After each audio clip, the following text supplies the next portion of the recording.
It started as an ordinary morning on Colony World E7, the twin suns rising above the silver plains, children walking to the learning domes, traders opening their stalls. No one had any idea that history was about to tear open above their heads. At first the sky shimmered like heat waves, soft and harmless, a ripple that many thought was just an atmospheric glitch. People pointed and smiled, thinking it was beautiful. Then the light grew stronger. The color deepened from blue to violet, and the air began to hum. Sensors across the colony triggered alarms. The patrol towers picked up energy readings far beyond anything known. Commander Rian Sol of the local defense base ran to the viewport, his eyes wide. A single streak of white fire crossed the sky and split into 1,000 lines. It was not lightning, it was precision, deliberate, unnatural. Within minutes, every communication line filled with static. Drones crashed mid-air, and even the planetary shields flickered. The colony's capital fell silent as the citizens gathered outside. Staring upward, they watched as the very sky itself cracked open. The tier widened slowly, like glass breaking underwater. Brilliant light pouring out in waves of gold and red. It did not look like destruction. It looked like creation. Something was forcing its way through the heavens. Something vast and patient. The Galactic Council's patrol ships in orbit detected the event first. They thought it was a rift weapon, an ancient banned technology that could fold reality. Panic spread through the command channels. Orders screamed to retreat. But before anyone could move, a sound rolled through every frequency. It was a voice, human, calm, commanding. "This is Terran Command. Stand by for arrival." Ryan froze. His breath caught in his throat. Terrans, the lost humans. The same species the galaxy believed extinct after the Great Purge, had returned. Their signal cut across every language channel, every broadcast, as if the universe itself carried their message. Old legends spoke of Earth and its fall, how the Council had condemned humanity for its defiance, how their world burned, how their survivors vanished into dark space. No one believed they could come back. Yet the voice was unmistakably human, confident, alive across the colony. Fear turned into awe. Parents held their children close. Soldiers tightened their grips on their rifles. A farmer dropped to his knees and whispered an old Terran prayer he had learned from his grandmother. Then silence, heavy and endless. Only the low hum of the tear in the sky remained. And from that rift, a shape began to emerge. Slow and deliberate, it was massive. A structure that blotted out the suns, smooth and black like obsidian. No visible engines, no thrusters. It moved as if space itself carried it. Lights ran along its hull, ancient markings glowing faintly. An emblem of Earth? A symbol long forbidden, Ryan whispered. That's impossible. But the scanners confirmed it. The design matched no known alien pattern. The readings were clean, precise, and terrifying. The power output could have leveled planets. Every ship in orbit powered weapons out of fear, but no one dared to fire. One alien captain whispered over comms, "Do not engage. If they survive this long, they are beyond us, down on the planet." The crowd watched as smaller vessels followed the giant ship out of the tear, hundreds of them moving in perfect formation, silent and steady like shadows of history. An old veteran, once part of the war that ended Earth, stared upward with trembling hands. "They were supposed to be gone," he said. "We ended them. But they learned to end time instead." The rift pulsed again, and a wave of energy washed over the world, harmless but heavy. Every living being felt it, a weight of memory, grief and power. Animals stopped moving, machines paused, even the wind went still. Commander Ryan received a transmission request on a private frequency. The source untraceable, he hesitated, then accepted. The voice that answered was soft, human, and filled with a quiet sadness. "We come not for conquest, but for remembrance." The channel closed instantly. Leaving only static, Ryan turned to his officers. "Record everything. History is watching us," he said.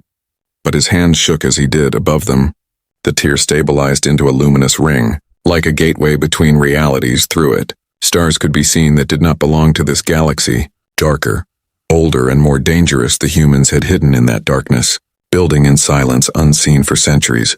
As the first of the Terran ships entered low orbit, the Council broadcasted a desperate call for calm, but no one was calm. Rumors spread faster than light. The humans have returned. They have an armada. They remember the purge. The colony's children pointed upward with wide eyes, watching a star that wasn't a star move across the heavens. Adults whispered about judgment and revenge, but no weapon fired. No declaration came, only presence, powerful and quiet. Ryan stood on the command deck until the last light of the day faded, the horizon glowing red from the reflection of the Terran fleet. He finally understood that the galaxy's peace was an illusion, one that had just been torn apart, and as the night fell, the voice returned once more across all channels. "We are home." The sky pulsed with silver light, and for the first time in 1,000 years, humanity looked down upon its old betrayers, silent, waiting, and unafraid. The sky above Colony World E7 was no longer blue. It was a dark mirror reflecting the shadow of something vast. The first Terran ship hung above the clouds, silent, cold, and proud, its black hull absorbing the light of the twin suns. People stood frozen in wonder, afraid to breathe. Commander Rian Sol stared at the radar screen. Hundreds of new signals appeared one after another, each one massive, each one perfectly aligned. The system tagged them as unknown, yet deep inside Ryan knew what they were. The stories were true. Humanity had returned. Across the orbital grid, alien patrol ships tried to form defensive lines, but their systems flickered. Their sensors could not lock onto the human vessels. It was as if those ships existed halfway between realities, blinking in and out of phase, defying every known law. Then, the largest ship, marked with the insignia of the Terran Star Navy, sent a single encrypted code burst. It was not a weapon, it was a message, old, ancient even, written in the original Earth military cipher. Something no alien intelligence could decode.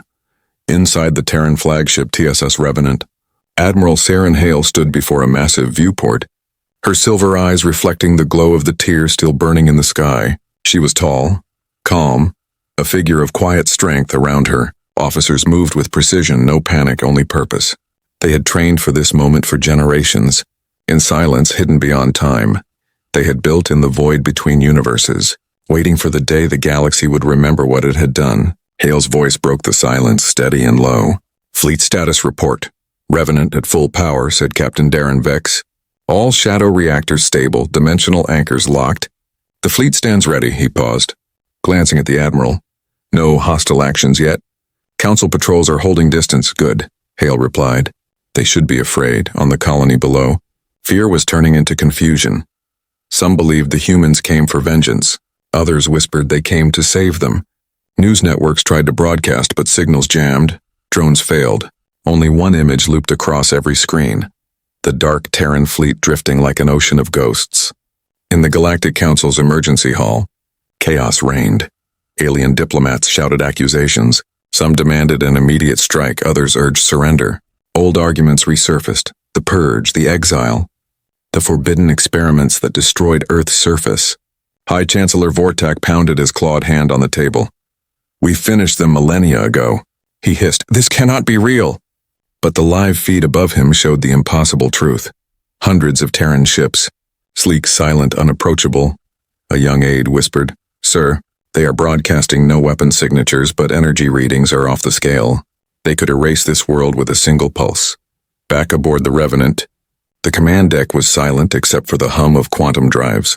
Admiral Hale turned toward a holographic projection. An image of Earth, burned, scarred, but beautiful. She had never seen the real Earth, none of them had, but its memory was carved into their DNA. "Centuries ago they called us monsters," she said softly. "They feared what we could become, so they buried us in time itself. But evolution does not stop because someone hides the seed." She turned to her officers. "We are the children of exile, and today, we remind the galaxy that humanity endures." Her words echoed through every ship in the armada. Soldiers, engineers, and pilots paused, their eyes filled with silent pride. Some wept quietly. Others whispered the old Terran oath, "Ad astra per aspera," to the stars through hardship. Moments later, a small alien scout vessel dared to approach the human fleet. Its captain transmitted a greeting, his voice trembling. "To the returning people of Earth, we welcome peace." No answer came. Instead, the Revenant's sensors pulsed once, and the scout ship vanished from radar. No explosion, no debris, just gone. As if erased from existence on the colony, people gasped. Rumors turned into terror. Some fled underground. Others stared in awe at the precision of such power.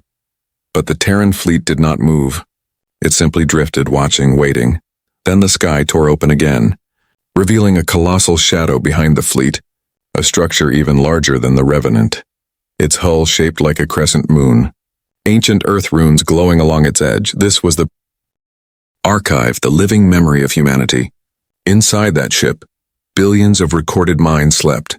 Every scientist, soldier, and dreamer who once walked Earth. Preserved as code and soul, Hale whispered to herself. They think we came to destroy, but we came to remember. On the Council world, panic reached its peak. Defense networks activated. Planetary shields flickered to life.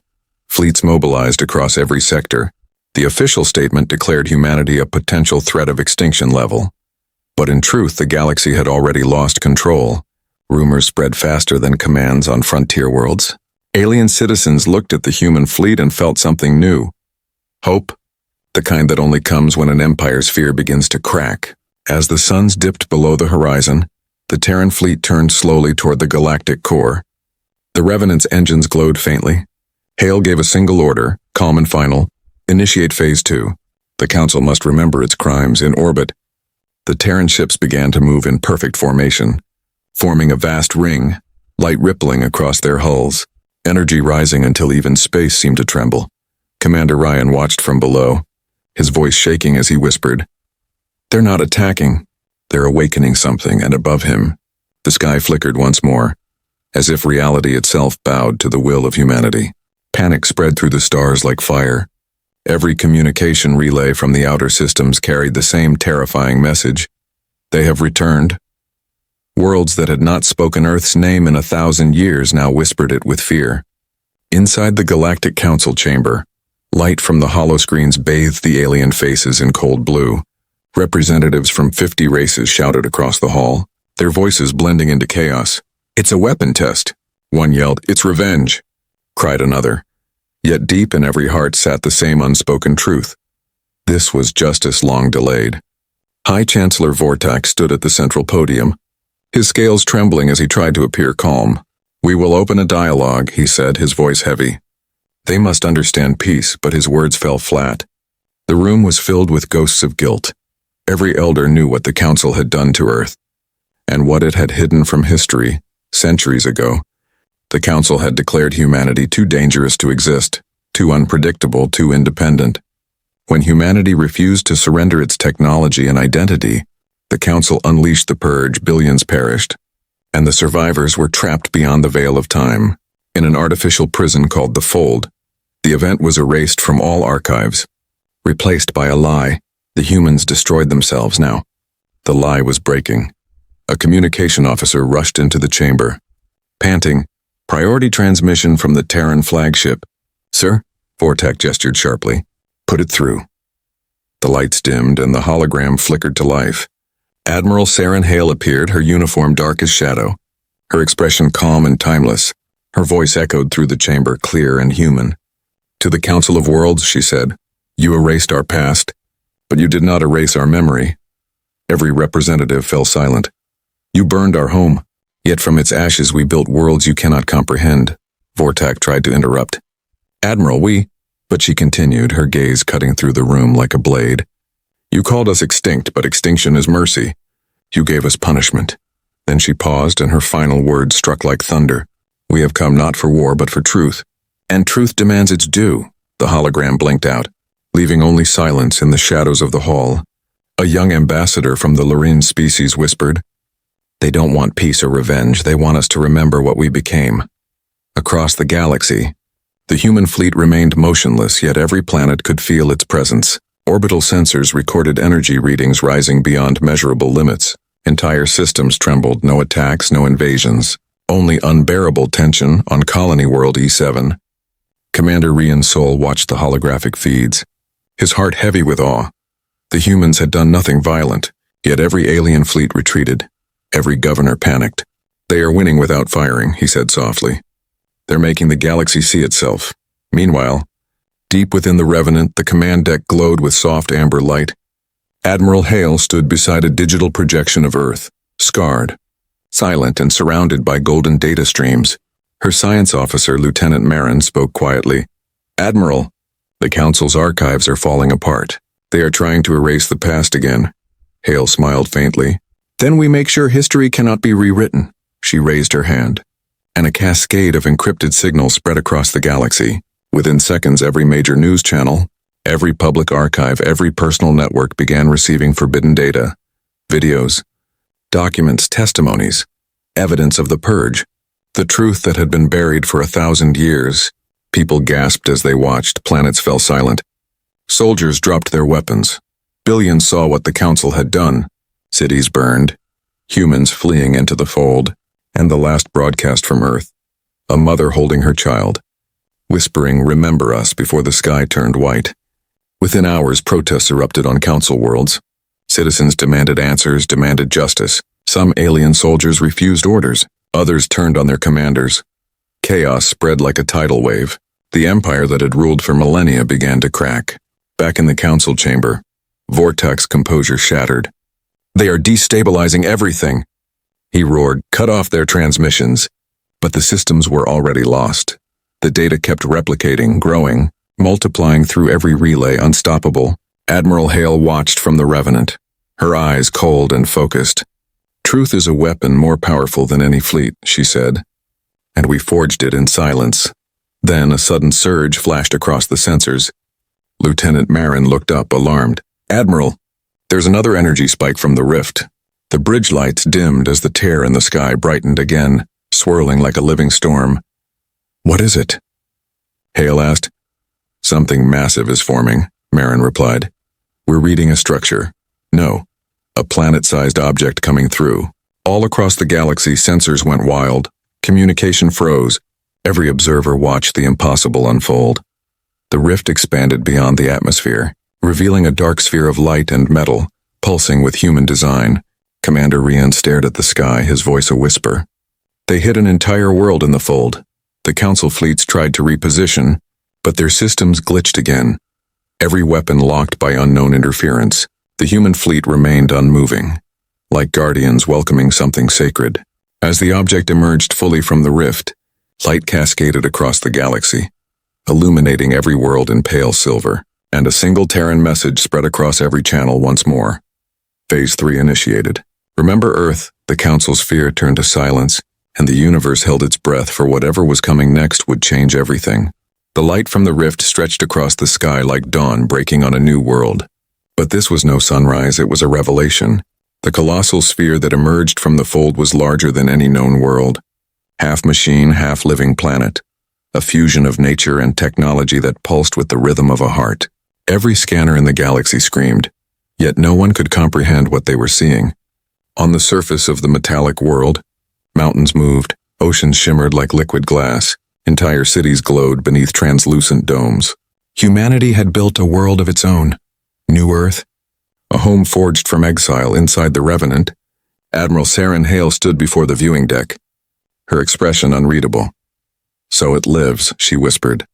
Captain Vex nodded, his voice trembling. "The Arc Titan has awakened." The Arc Titan was humanity's final creation before they vanished.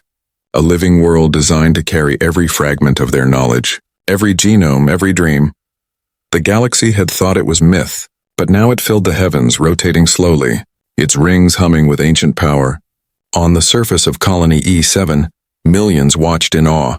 Some fell to their knees, others wept. The alien priesthood called it a god. The scientists called it impossible, but everyone felt it. The sense of something older than fear, stronger than empire. The Galactic Council's military fleets tried to form a line around the rift, but their ships flickered out, systems dying one after another. A wave of electromagnetic silence swept through the sector. Weapons powered down, engines froze, and for the first time, the galaxy's armies were utterly helpless. Admiral Hale gave a soft command. "Broadcast," her voice carried through every frequency, across every planet, translated instantly into every language. "We have endured your silence, your lies, your centuries of exile," she said. "We do not seek vengeance. But truth has a gravity of its own, it cannot be contained." Her image appeared above cities, in the sky itself, among crowds and across battle stations. She continued, "We built New Earth not as a weapon, but as a reminder.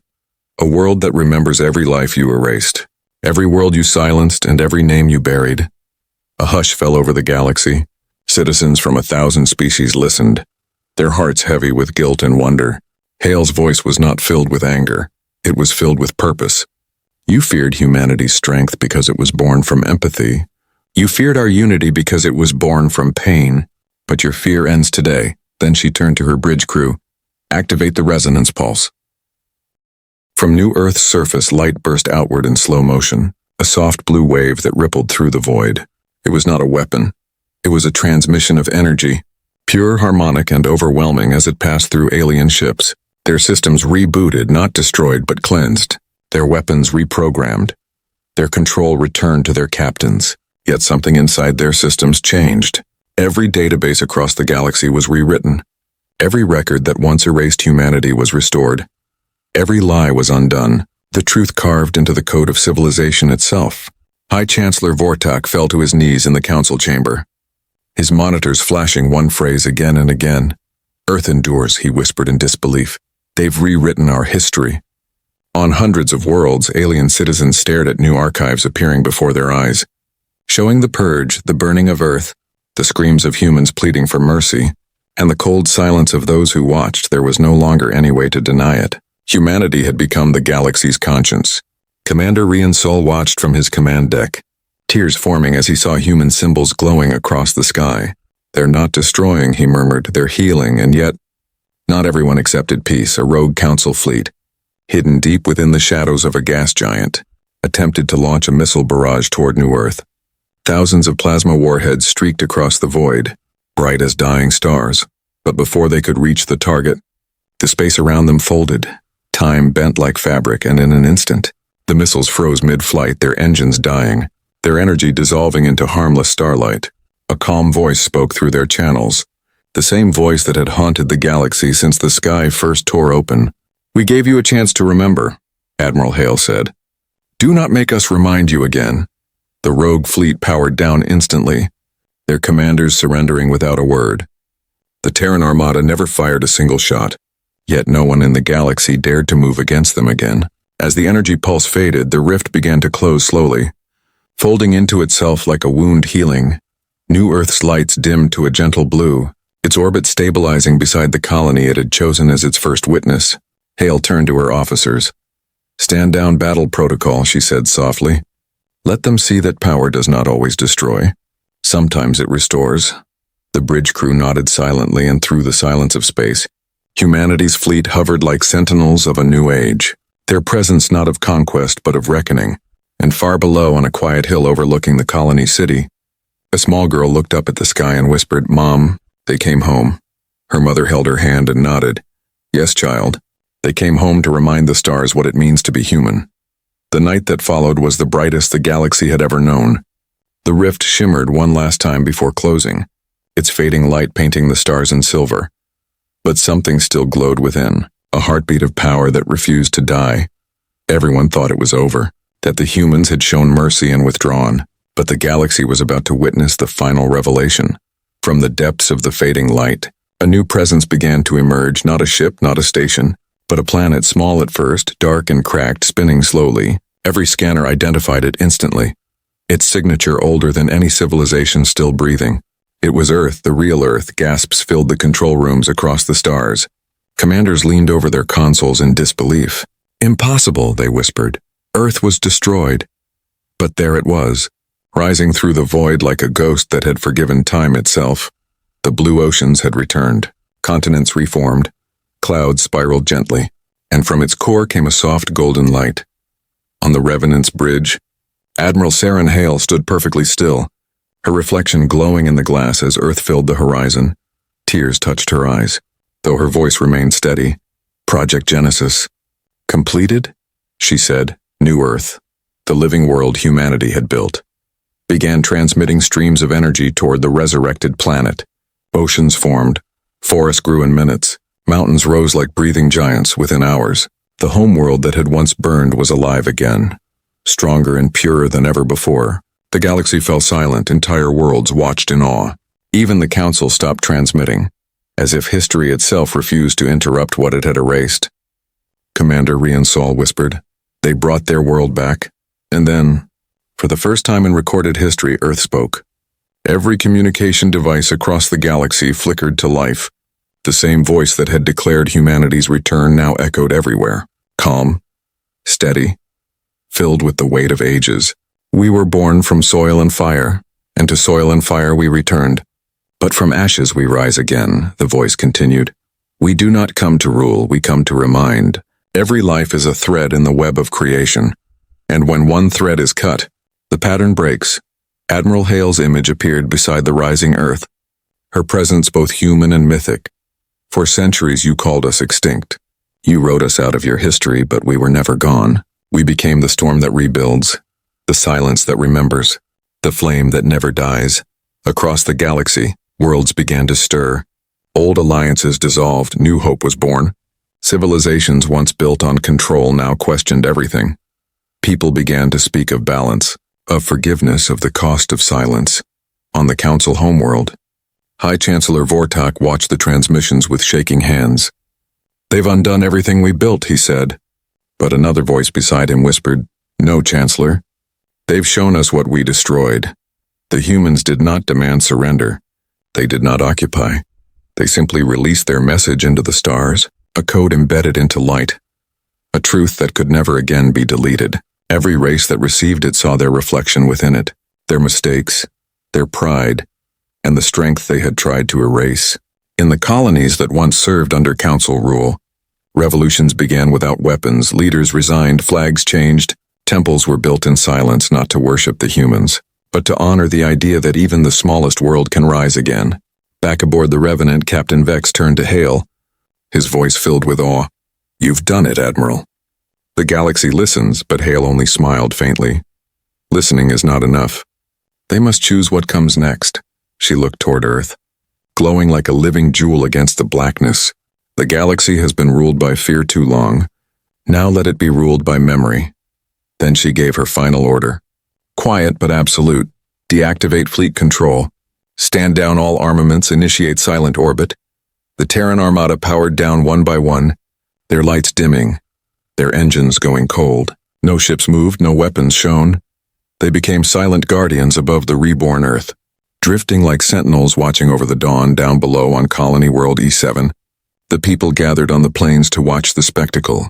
The sky burned with color as both Earths, old and new, hung side by side in the heavens, twins of history and rebirth. A small boy pointed upward. "Mom, is that where they came from?" She smiled softly. "Yes, child, and maybe one day, we'll go there too." For the first time in 10,000 years, peace felt real, not signed by diplomats or forced by fleets, but born from the simple power of truth. Admiral Hale stood alone on the bridge, whispering into the quiet void. "We are home." The stars seemed to answer, glowing brighter than before. And as New Earth's light embraced the old, the galaxy turned slowly toward a new chapter, one not written in fear or fire, but in memory, compassion, and the enduring spirit of humanity. The second dawn had become the final return, and the universe would never forget the day the sky tore open, and humanity stepped out of legend to remind creation what it meant to live.